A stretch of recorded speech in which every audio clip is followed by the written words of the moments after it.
Everyone, welcome back to my channel. इसमें हम BSc second year का अभी पढ़ रहे हैं। तो सेकेंड ईयर में बॉटनी में हमने फर्स्ट चैप्टर लिया है, जिसमें हमने taxonomy of origin and origin of angiosperm के बारे में पढ़ रहे हैं। तो हमने पार्ट फर्स्ट कवर किया था, पार्ट सेकंड कवर किया था, जिसमें हमने एंजियोस्पर्म के बेसिक फीचर्स और उसकी ओरिजिन के बारे में पढ़ा था। अब हम पार्ट थर्ड में पढ़ेंगे एवोल्यूशन ऑफ क्लासिफिकेशन के बारे में। एवोल्यूशन ऑफ क्लासिफिकेशन का मतलब होता है कि जैसे हम लोगों ने चीज़ों को डिवाइड करना शुरू कर दिया कि ठीक है, हम इन सब चीज़ों को अलग अलग तरीके से इस अलग कर सकते हैं, ठीक है। पर धीरे धीरे क्या हुआ, जैसे मान लो एक बहुत सारे बच्चे हैं, ठीक है, हमको उनको डिवाइड करना है। तो डिवाइड करने का सिर्फ एक तरीका नहीं होता। जैसे अभी कैसे डिवाइड करते हैं हम कि कौन कितना पढ़ा लिखा है। जैसे जिसको फिफ्थ तक की नॉलेज है उसको हम सिक्स्थ क्लास में भेजेंगे, जिसको सिक्स्थ तक की है उसको सेवन्थ में भेजेंगे, ठीक है। पर ये इकलौता तरीका नहीं है डिवाइड करने का। हम और भी तरीक़ों से डिवाइड कर सकते हैं, मतलब एज ग्रुप के अकॉर्डिंग। जिसकी एज ज़्यादा है वो ज़्यादा क्लास में पढ़ेगा, भले उसके दिमाग हो या नहीं हो, ठीक है। या फिर हम ऐसे डिवाइड कर सकते हैं कि जिन बच्चों का नाम ए से है वो एक क्लास में है, जिनका नाम बी से है वो दूसरे क्लासेस में पढ़ेंगे, ठीक है। तो ऐसे अलग अलग तरीक़ों से डिवीज़न हो सकते हैं। तो इवोल्यूशन ऑफ डिवीज़न का मतलब ये है कि जो डिवीज़न होते थे, जो ऐसे अलग अलग तरीक़े से डिवीज़न किए जाते थे, वो धीरे धीरे चेंज होते गए। तो वो किस प्रकार से चेंज हुए, कैसे कैसे चेंजेस आए उनमें, उसके बारे में हम स्टडी करेंगे। तो let's begin our topic botany second year part third, evolution of classification. तो एवोल्यूशन ऑफ क्लासिफिकेशन में क्या आता है कि कैसे बदलाव आए, हमको बांटने की जो बांटने की प्रक्रिया करते थे, क्लासिफिकेशन करते थे, उसमें धीरे धीरे कैसे बदलाव आए, ठीक है। Both the external features and the anatomy was studied in the most ancient group dealing with the plant life. The scientific manner is known as Vriksha Ayurveda. तो देखो, जब एंशंट इंडियन टाइम था, हम इंडियन की बात कर रहे हैं, जब एंशंट इंडिया चल रहा था, तो जो हमारे भी ब्राह्मण हुआ करते थे, जो ऋषि मुनि, जो भी लोग पढ़ते रहे होंगे, उन लोगों ने एक बुक बनाई, ठीक है। उसका नाम क्या था? वृक्ष आयुर्वेदा, ठीक है।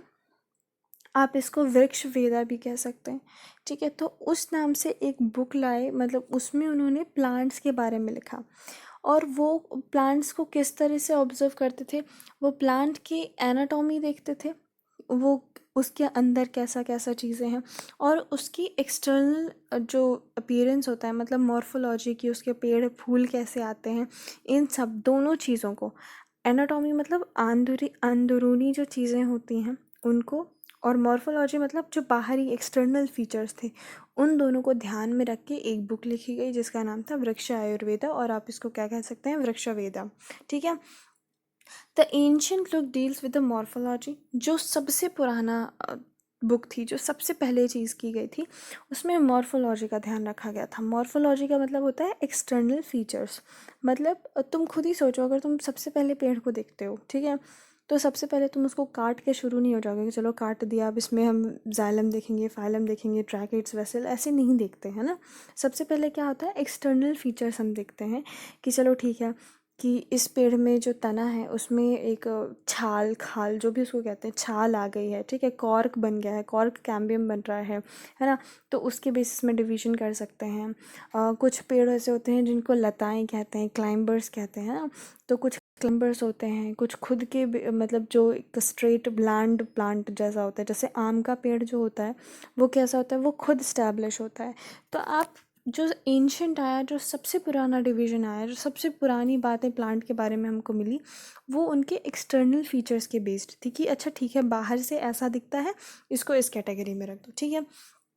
एक ऋषि मुनि मान लो, या जो भी मान लो, आप जो भी स्कॉलर मान लो, एंशियंट स्कॉलर ऑफ इंडिया, उन्होंने प्लांट्स को 8 मेजर ग्रुप्स में डिवीज़न किया, ठीक है।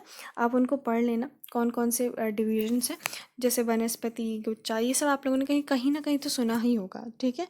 तो इन सब 8 प्लांट्स में डिवीज़न किया। एक औषधि भी है, एक आई थिंक ग्रुप, उसमें जो मेडिसिन से रिलेटेड प्लांट्स थे उनके बारे में लिखा गया, ठीक है। चनक संहिता के बारे में आप लोगों ने बहुत सुना होगा, चनक संहिता। तो एक चनक थे, उन्होंने चनक संहिता लिखी थी। देखो, चनक ने एनिमल मॉर्फोलॉजी और एनिमल जो सर्जरी इन सब के बारे में भी लिखा था, और चनक ने प्लांट की मॉर्फोलॉजी, प्लांट डाइवर्सिटी के बारे में भी लिखा था, ठीक है। फिर जो पहले की स्टडी थी, एंशियंट स्टडी, वो कंपैरेटिव स्टडी थी मॉर्फोलॉजी के बेसिस में, जैसे हम लोगों ने बात की अभी, है ना। तो कंपैरेटिव स्टडी का क्या मतलब होता है, वो लोग ऐसे ही स्टडी करते थे कि जैसे आम का पेड़ है, वो खुद ज़मीन में उग जाता है, उसको किसी के सहारे की ज़रूरत नहीं होती। दूसरी तरफ आप मान लो किसी का भी पम्पकिन का, लौकी का, है ना, ये सब जो पेड़ होते हैं क्या होते हैं, इनको सहारे की ज़रूरत होती है। तो कंपैरेटिव स्टडी की जाती थी कि ये ऐसा है, इसके कंपैरिजन में दूसरा कैसा है, ठीक है। जो एंशियंट साइंटिस्ट थे, इंडिया बस के नहीं, बाकी वर्ल्ड के, पूरी दुनिया के जितने भी एंशियंट साइंटिस्ट थे, उन्होंने 3 टाइप का क्लासिफिकेशन दिया। ये 3 टाइप का, पहला होता है आर्टिफिशियल क्लासिफिकेशन, दूसरा नेचुरल क्लासिफिकेशन, और तीसरा होता है फाइलोजेनेटिक क्लासिफिकेशन। आर्टिफिशियल क्लासिफिकेशन में क्या होता है, only few characters of the plants are taken into consideration, यहाँ पे आर टेकन इनटू कंसिडरेशन होगा, ठीक है। इसका मतलब क्या होता है कि प्लांट के सिर्फ कुछ ही जो कैरेक्टर्स कहते हैं, जो फीचर्स कहते हैं, उनको ही ध्यान दिया जाता है। मतलब कि जैसे सिर्फ यही देख लिया कि उसकी पत्तियां कैसे हैं, अगर 2 पेड़ों की पत्तियां एक जैसे हैं तो उनको एक साथ रख दिया, अगर 2 पेड़ों की अलग अलग हैं तो उनको अलग अलग रख दिया। या तो फिर सिर्फ इस बेसिस में कि अच्छा ये सीधा खड़ा हो सकता है, ये इसको सहारे की ज़रूरत नहीं है, तो दोनों प्लांट को एक साथ रख दिया, अगर इसको सहारे की ज़रूरत है और दूसरे को नहीं है तो दोनों को अलग अलग रख दिया। ऐसे सिर्फ कुछ फीचर्स के बेसिस में प्लांट को ग्रुप किया जाता था, ठीक है। But there were so many drawbacks, लेकिन इसके बहुत सारे डिसएडवांटेजेस थे, ठीक है। पहला क्या था, सबसे जो मेन है, पहला नहीं, जो सबसे मेन है वो क्या था कि जो बहुत अलग अलग भी पेड़ पौधे हुआ करते थे उनको भी साथ में रख देते थे। जैसे एक एंजियोस्पर्म है और एक जिम्नोस्पर्म है, ठीक है, कितना डिफरेंस है दोनों में। पर सिंस दोनों को सहारे की ज़रूरत नहीं है खड़े ग्रो करने के लिए, कहीं पे भी बो दो तो वो अपने आप खड़े हो सकते हैं, तो उन दोनों को साथ में रख दिया, ठीक है। तो इससे क्या होता था कि जो बहुत अलग अलग पेड़ हैं वो साथ में आ जाते थे, और जो बहुत सिमिलर से पेड़ हैं, दोनों एंजियोस्पर्म हैं पर कुछ कैरेक्टर्स डिफरेंट हैं, तो दोनों को अलग अलग रख देते थे। जैसे मान लो कि आपने मान लिया पपाया और मैंगो, ठीक है। पपाया और मैंगो में क्या डिफरेंस होता है, जो पपाया होता है वो दिखने में थोड़ा डिफरेंट होता है पेड़ उसका, ठीक है। तो आपने क्या किया कि ये तो पपीता का पेड़ है, ये अलग दिखता है इसलिए इसको अलग रख दो, ठीक है। पर मैंगो के पेड़ के साथ आपने किसी जिम्नोस्पर्म को रख दिया, ठीक है, क्यों, क्योंकि वो एक जैसे दिख रहा है। तो ये सबसे बड़ा ड्रॉबैक हुआ करता था आर्टिफिशियल सिस्टम का। नेचुरल सिस्टम का क्या होता है, नेचुरल सिस्टम के बारे में आप बेंथम और हुकर की क्लासिफिकेशन जब पढ़ेंगे तो याद रखना कि वो नेचुरल सिस्टम, नेचुरल क्लासिफिकेशन में बेस्ड है। नेचुरल क्लासिफिकेशन की सबसे बड़ी एडवांटेज ये होती है कि उसमें आपको अगर अगर आपको पेड़ कोई मिला है, तो आप अगर क्लासीफाई करना चाहते हो नेचुरल बेसिस में, नेचुरल क्लासिफिकेशन के बेसिस में, तो आपको बहुत ज़्यादा जानकारी होने की ज़रूरत नहीं है। आप उसके एक्सटर्नल फीचर्स, उसके फ्लावर्स, उसके लीव्स, उसके स्टेम, रूट्स के बारे में पढ़ के, आप सिर्फ एक्सटर्नल फीचर्स के बारे में पढ़ के आप उसको डिवीजन कर सकते हो, ठीक है। ये एडवांटेज होता है नेचुरल सिस्टम ऑफ क्लासिफिकेशन का। अभी भी तुम देखोगे तो एडवांस में फाइलोजेनेटिक आता है, ठीक है, बट आप जनरली जो बेसिस में पढ़ते हो वो नेचुरल सिस्टम पढ़ते हो, क्योंकि वो क्लासीफाई करना ईजी है और थोड़ा सटीक भी है। मतलब ऐसा ही नहीं है कि एकदम ही पता नहीं क्या ही क्लासिफिकेशन हो गया, 2 अलग अलग एक साथ आ गए और 2 जो साथ में होने चाहिए वो एकदम ही दूर दूर चले गए, ऐसा नहीं होता है।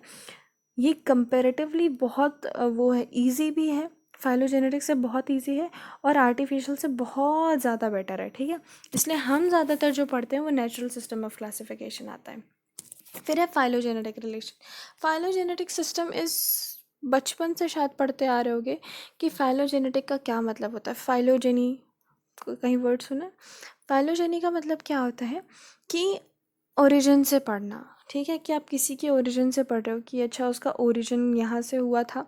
जैसे एक पेड़ है, ये इसने 2 पेड़ बना दिए, फिर इन्होंने क्लासिफिकेशन किया, ये पेड़ बन गया। तो सिंस ये और ये दोनों का जो ग्रैंड फादर या ग्रैंड फादर प्लांट का होगा वो क्या होगा, यही होगा। तो क्या है, सेम पॉइंट ऑफ ओरिजिन है, एक ही पॉइंट से ओरिजिन हुए हैं, तो हम इनको साथ में रखेंगे। ठीक है, समझ रहे हो कि अगर एक ही जगह से ओरिजिन हुआ है तो हम क्या करेंगे, साथ में रखेंगे। अगर अलग अलग जगह से ओरिजिन हुआ है तो हम उनको डिफरेंट रखेंगे।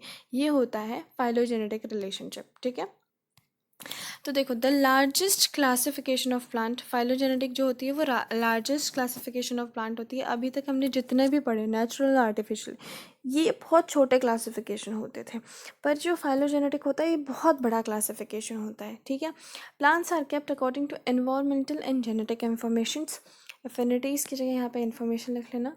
इसका क्या मतलब होता है, जो प्लांट क्लासिफिकेशन होता है वो इस बेसिस में होता है कि किस एनवायरनमेंट में प्लांट हमको मिल रहा है।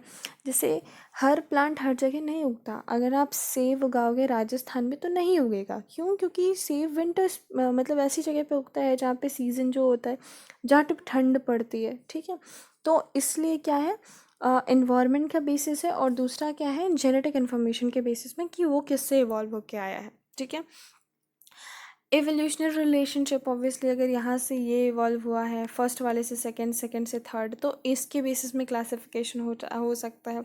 अभी भी प्रेजेंट में यही क्लासिफिकेशन जो है वो सबसे ज़्यादा चल रहा है। और जो एंगलर, हुडसन एंड टीपो, ये 3 साइंटिस्ट थे, इन्होंने अलग अलग ईयर पे क्लासिफिकेशन दिए हैं, पर जो इनके क्लासिफिकेशन का मेन था, मतलब जो इन्होंने प्रिंसिपल फॉलो किया, वो फाइलोजेनेटिक रिलेशनशिप का है।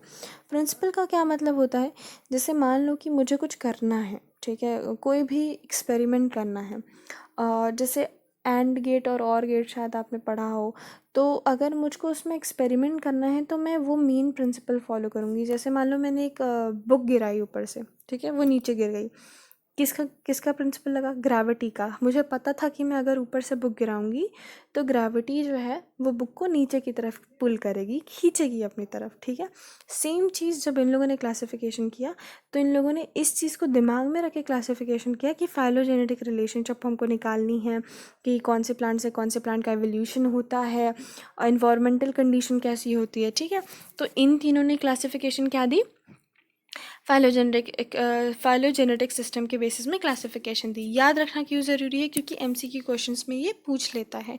इवन जो अपने आईआईटी जेम के एग्ज़ाम्स होते हैं उसमें भी जब एमसीक्यू आता है तो ये क्वेश्चन पूछ लेता है। अब टेक्सोनॉमी के बारे में पढ़ते हैं। टेक्सोनॉमी का क्या मतलब होता है, टेक्सोनॉमिकल ग्रीक वर्ड है। ठीक है, 2 चीज़ें याद रखना, ये जो ग्रीक, लैटिन, ये सब अपन यूज़ करते हैं ना वर्ड्स, ये हम क्यों यूज़ करते हैं, मतलब इन ये लैंग्वेजेस क्यों यूज़ करते हैं, क्योंकि इनको हम डेड लैंग्वेजेस बोलते हैं। आपको काफ़ी बार ये क्वेश्चन आ सकता है, 11th-12th में भी आता है कि why do we use Latin languages for the scientific names, why do we use Greek languages in scientific, why do we use Greek language as a scientific language और Latin language as a scientific language। ठीक है, तो उसका क्या मतलब होता है, ये जो ग्रीक और लैटिन भाषा है ये बहुत पहले मर चुकी है। मर चुकी है का क्या मतलब है, नॉर्मल बोलचाल में नहीं है। आप कभी सुनते होगे कि अंग्रेजी में या फिर इंग्लिश में नया वर्ड लाया गया है ना, कोई नया वर्ड यूज़ किया गया है। तो जब हम बोलते रहते हैं कोई चीज़, जब हम चीज़ यूज़ करते रहते हैं तो उसमें चेंजेस आते हैं। जैसे फ़ोन है ना, आपने एक बार फ़ोन स्टार्ट किया यूज़ करना तो पहले टेलीफ़ोन था, फिर कीपैड आया, फिर ऐसा आया जिसमें हाफ में स्क्रीन हाफ में कीपैड होता था, फिर उसके बाद पूरा स्क्रीन ही आ गया, कीपैड तो उड़ गया, है ना। तो ऐसा ही चेंजेस आते जाते हैं। ऐसा ही इंग्लिश, हिंदी और जो भी लैंग्वेजेस अपन यूज़ करते हैं उसमें कभी ना कभी चेंज होता ही रहता है। जैसे पहले बिस्किट था, फिर कुकीज़ हो गया, है ना, चेंज हो गया, बोलते बोलते ही चेंज हो गया। ऐसे ही लैंग्वेजेस में चेंज आते रहते हैं, पर जो लैंग्वेज यूज़ नहीं की जाती उसमें चेंजेस नहीं आते। इसीलिए लैटिन और ग्रीक भाषा का यूज़ होता है, क्योंकि उसमें पहली बात चेंज नहीं आते, दूसरा अगर हम उसको साइंटिफिक से भी हटा देंगे तो वो लैंग्वेजेस भूल जाएंगी कि ऐसी कोई लैंग्वेजेस हुआ करती थी, क्योंकि हम बोलते तो हैं नहीं। ठीक है, और लिखने में भी हम सिर्फ साइंटिफिक में यूज़ कर रहे हैं, वहाँ पे भी नहीं यूज़ करेंगे तो उनका अस्तित्व ख़त्म हो जाएगा। ठीक है, इसलिए हम Greek and Latin language use करते हैं। तो ये जो टेक्सोनॉमी वर्ड है ये ग्रीक भाषा से लिया गया है, जिसका मतलब होता है अरेंजमेंट बाय रूल्स और लॉफुल अरेंजमेंट्स। मतलब किसी भी एक नियम अनुसार किसी का क्लासिफिकेशन करना, किसी का अरेंजमेंट करना, किसके अनुसार, नियम के अनुसार। ठीक है, तो तो ये याद रखना, जब भी आपको टेक्सोनॉमी की डेफिनेशन लिखने आएगी या फिर आपको आएगा राइट अबाउट द टेक्सोनॉमी और शॉर्ट नोट ऑन टेक्सोनॉमी और ऐसे ऑन टेक्सोनॉमी, तो ये जो लाइन होती है बहुत इंपॉर्टेंस रखती हैं, ठीक है। मतलब 2-3 चीज़ें याद रखना कि जो भी टीचर होता है, जो भी प्रोफेसर होता है, वो हमेशा ऐसा नहीं चेक करता कि तुमने जो भी रामायण लिख दी है उसमें नंबर दे देगा। मोस्ट ऑफ द केस अगर प्रोफेसर पढ़ के तुमको नंबर दे रहा है तो वो कीवर्ड चेक करता है कि तुमने कितनी सारी उसमें इन्फॉर्मेशन डाली है। तो जब भी आप कोई आंसर ऐसे स्टार्ट करते हैं कि the word has originated from this language या the word doesn't mean this and, तो वो बहुत अच्छा इम्पैक्ट डालता है, ठीक है। दूसरी चीज़ क्या है, दूसरी चीज़ ये होती है कि it is needed for the vast plant variety to be classified. मतलब जो बहुत सारे प्लांट हैं उनको तुम एक एक करके पढ़ नहीं सकते, है ना। तो हमने क्या किया, उन सबको डिवाइड कर दिया ताकि हमको कुछ कैरेक्टरिस्टिक्स पढ़ने पड़े और हमको बहुत सारे प्लांट के बारे में इन्फॉर्मेशन हो जाए। जैसे हमको पता है कि मान लो मैंगो जो है वो एंजियोस्पर्म में आता है, पपाया जो है वो एंजियोस्पर्म में आता है, ठीक है। हमको पता चल गया कि ये दोनों एंजियोस्पर्म में आते हैं। तो हम क्या करेंगे, सिर्फ एंजियोस्पर्म के बारे में पढ़ेंगे और हमको दोनों की कैरेक्टरिस्टिक्स पता चल जाएंगी, ठीक है। और इजी भी है अगर एक नियम बना दिया जाए पहले से, ठीक है। जैसे कि अभी स्कूल्स में कॉलेजेस में नियम है कि अगर तुमको 5th तक की नॉलेज है तो तुमको 6th में ही एडमिशन देंगे, तो क्या है, क्लासिफिकेशन करना इजी है। पर अगर ऐसा होता कि नहीं, हर बार नया क्लासिफिकेशन हो रहा है, हर बार नए तरीके से डिवीज़न हो रहा है, तो बहुत दिक्कत होती है ना। तो इसलिए भी क्लासिफिकेशन इम्पॉर्टेंट है। The term that was term, ठीक है। The term taxonomy first introduced in the plant science. Plant science का क्या मतलब होता है, विज्ञान, जीव विज्ञान जैसा होता है ना, जीव विज्ञान इज जियोलॉजी। पौधों के बारे में जो हम विज्ञान पढ़ते हैं, मतलब ट्रीज़ के बारे में जब हम साइंस में पढ़ते हैं, बॉटनी के बारे में पढ़ते हैं, है ना, तो उसको हम कहते हैं प्लांट साइंस, ठीक है। तो एक फ्रेंच बॉटनिस्ट थे, फ्रेंच बॉटनिस्ट का मतलब क्या है, एक पेड़ में पढ़ने वाले, पेड़ों के बारे में पढ़ने वाले जो इंसान थे, साइंटिस्ट थे, वो थे। उन्होंने क्या कहा था कि the theory of plant classification, ठीक है, has a theory of plant classification. Till today it is considered as the part of plant science which includes identification, nomenclature and classification. Taxonomy के 3 मेन क्या कहते हैं हम लोग, 3 मेन कारण हैं। कारण क्या क्या हैं, कारण नहीं, मतलब टेक्सोनॉमी में जैसे हम कहते हैं ना कि अगर हम कोई काम करेंगे तो उसके 3 मेन स्टेप्स, हाँ स्टेप्स कह सकते हैं, 3 मेन कदम ऐसा कुछ, ठीक है। तो टेक्सोनॉमी के जो 3 मेन स्टेप्स हैं वो है आइडेंटिफिकेशन, नोमेनक्लेचर एंड क्लासिफिकेशन। पहला, उसका आइडेंटिफाई करना कि ये क्या है, ठीक है। दूसरा, उसका नामकरण करना कि चलो ठीक है इसका आज से ये नाम है। और तीसरा, उसका क्लासिफिकेशन करना कि वो किस कैटेगरी में फॉल करता है, ठीक है। जैसे अगर कोई नया बच्चा स्कूल में एडमिशन लेगा तो सबसे पहले आप देखोगे कि अच्छा ये बच्चा है ना, कि अच्छा ठीक है ये बच्चा है, ये इसको हमारे स्कूल में एडमिशन लेना है। दूसरी चीज़ आप क्या देखोगे कि इसका नाम क्या है। और तीसरी क्या देखोगे कि अच्छा ठीक है ये 4 साल का है, इसको अभी कुछ नहीं आता है, तो हम इसको फर्स्ट क्लास में डाल देते हैं या नर्सरी में डाल देते हैं, ऐसे डिवीज़न होगा, ठीक है। फिर एक और साइंटिस्ट है, बॉटनिस्ट आप कह सकते हैं, GHM लॉरेंस। इन्होंने 1955 में फिर से एक डेफिनेशन दी। तो देखो, डेफिनेशन इम्पॉर्टेंट नहीं रखती है अगर आपको पता है कि वो करता क्या है, मतलब इम्पोर्टेंस रखती है ऑल दो, बट आपको अगर मेन चीज़ पता है कि हमको आइडेंटिफिकेशन करना है, नामकरण करना है और उसका क्लासिफिकेशन करना है, तो आप ये भी लिख दोगे तो आपको ऑलमोस्ट पूरे नंबर मिल जाते हैं, वो ज़्यादा बड़ी डील नहीं है, ठीक है। तो इतना याद रखना, टेक्सोनॉमी के कितने भी नंबर का क्वेश्चन आए ये चीज़ें अपन को छापनी ही हैं, ठीक है।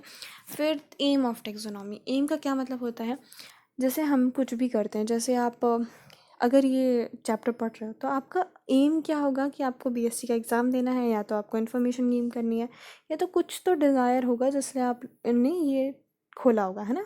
एम का क्या मतलब होता है, हम कुछ भी करके जाएं, मतलब मेन मंजिल क्या होती है, समझ रहे हो, कोई भी रास्ते से जाओ मंजिल एक होती है, वैसे ही जो इसका एम होता है, आप कैसे भी करके जो मंजिल इसकी होती है वो 3 होती हैं। पहला आइडेंटिफिकेशन करना, नामकरण करना और क्लासिफिकेशन करना, ठीक है। 2 तरीक़ों से की जा सकती हैं, पहला एम्पेरिकल, दूसरा इंटरस्पेक्टिव एस्पेक्ट और अप्रोच। एम्पेरिकल अप्रोच में क्या होता है, इसमें हम observation and characterization of organism due to throughout observation of many characters of the specimen and development of classification this approach become popular. देखो इसमें क्या करते हैं हम उसको कैरेक्टराइज करते हैं, ठीक है। उसके एवोल्यूशन के बारे में भी हम देखते हैं, जो स्पेसिमेंस हैं उनके बारे में देखते हैं और पढ़ते हैं, एम्पेरिकल अप्रोच के वो कितने पहले आया था, ठीक है, इन सब के बारे में स्टडी करते हैं, उसको हम कहते हैं एम्पेरिकल अप्रोच। इसमें हम क्या करते हैं, एवोल्यूशन ऑफ टेक्सा, कि वो किस टेक्सा से इवॉल्व होके आया है, ठीक है, फाइलोजेनेटिक क्लासिफिकेशन जो होती है वो इसमें बेस्ड रहती है, ठीक है। तो आज के लिए इतना ही। आई थिंक आपको पसंद आया होगा। Love life live life, take care, bye bye, thank you.